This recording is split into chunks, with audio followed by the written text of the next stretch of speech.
90-এর দশকের শুরুর দিকের ঘটনা। ঢাকার নাজিমউদ্দিন রোডের কেন্দ্রীয় কারাগারে বেজে উঠল পাগলা ঘণ্টা। নানা কারণেই কারাগারের অভ্যন্তরে পাগলা ঘণ্টা বাজতে পারে। এসব কারণের মধ্যে একটির অন্যতম হলো জেল থেকে বন্দি পালিয়ে গেলে।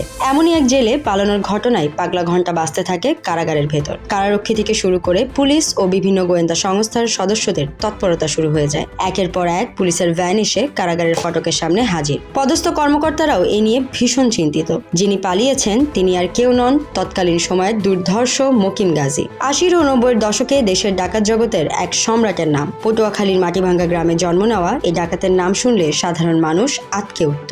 এই ডাকাত জেল থেকে পালিয়েছেন, পুলিশ প্রশাসনকে ভাবিয়ে তুলছেন এই মকিম ডাকাত। জীবন অবাক না করলে কে করবে? 28% মিল্ক ফ্যাটের অবাক করার সাথে ফ্রেশ মিল্ক পাউডার। জীবন অবাক করুক প্রতিদিন। ডাকাত মকিম গাজীর জেল পালানোর সংবাদ শিরোনাম হয়ে ওঠে পত্রিকার পাতায়। ঢাকার তৎকালীন সবগুলো থানা, এসবি, ডিবি সহ সব গোয়েন্দা সংস্থার সদস্যই হুন্নে হয়ে খুঁজতে থাকে মকিম গাজীকে। তৎকালীন ইন্সপেক্টর আকরাম হোসেন ডিবিতে, তার উপর দায়িত্ব পড়ল মকিমকে ধরতে হবে। আকরাম হোসেন একাধিকবার গ্রেফতার করেছেন মকিম গাজীকে, তাই মকিম গাজীর অবস্থান সম্পর্কে তার খোঁজ খবর নেওয়া অনেকটা সহজ ছিল।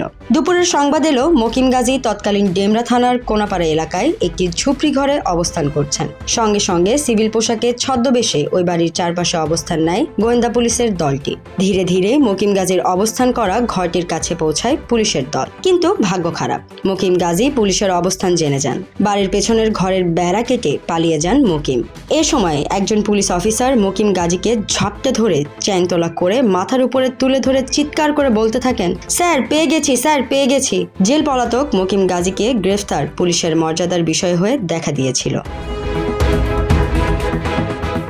পালানোর 24 ঘন্টা না যেতেই মকিম গাজীকে আটকে ডিবি পুলিশের সদস্যরা আনন্দ উল্লাসে মেতে ওঠেন। ডিবির প্রায় সব কয়টি টিমের সদস্যই অভিযানে অংশ নিয়েছিলেন। মকিম গাজীকে কঠোর পাহারায় মতিঝিল থানা হাজতে রাখা হয়। এ সময় রাতে তাকে ডাল রুটি দেওয়া হলে মকিম গাজী পুলিশের উদ্দেশ্যে বলেন, মকিম গাজী ডাল রুটি খায় না, মোরগ পোলাও খায়। পরদিন কয়েকটি সংবাদপত্রে মকিম গাজীর এর ডায়লগ ছাপা হয়েছিল। এর আগে আরো একবার জেল থেকে পালিয়ে যান মকিম গাজী। সেবার আদালত পাড়ায় বোমাবাজি করে তার সহযোগীরা তাকে ছিনিয়ে নিয়ে পালান। সেবার পুলিশের ঘুম হারাম করে দেন মকিম গাজী। ঢাকার সব কয়টি থানার পুলিশ তখন চষে বেড়াচ্ছে মকিমকে গ্রেফতার করতে। 1988 সালের দিকে ডাকাত মকিম গাজী মগবাজারের বটতলী এলাকায় একটি বাড়িতে অবস্থান করছেন।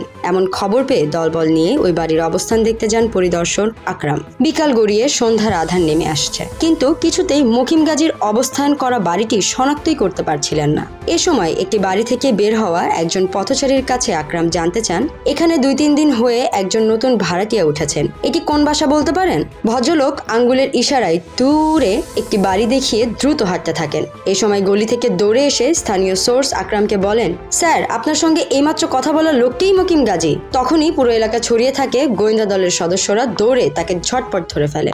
জীবন অবাক না করলে কে করবে? 28% মিল্ক ফ্যাটের অবাক করার সাথে ফ্রেশ মিল্ক পাউডার। জীবন অবাক করুক প্রতিদিন। পটুয়াখালীর মাটিভাঙ্গা গ্রামের হামিদ গাজীর ছেলে মকিম গাজী কিশোর বয়স থেকেই নৌ ডাকাতি শুরু করেন। এরপর মকিম গাজী নিজেই ডাকাত দল গঠন করে ঢাকা সহ সারা দেশেই বসত বাড়িতে ডাকাতি করে বেড়াতেন। ঢাকার বিভিন্ন থানায় 13টি মামলায় তার 110 বছরের জেল হয়েছিল। ঢাকার মকিম গাজীর টার্গেট ছিল পুরান ঢাকার লালবাগ, সূত্রাপুর, কোতোয়ালি, অভিজাত এলাকার ধানমন্ডি, মতিঝিল, রমনা এলাকা।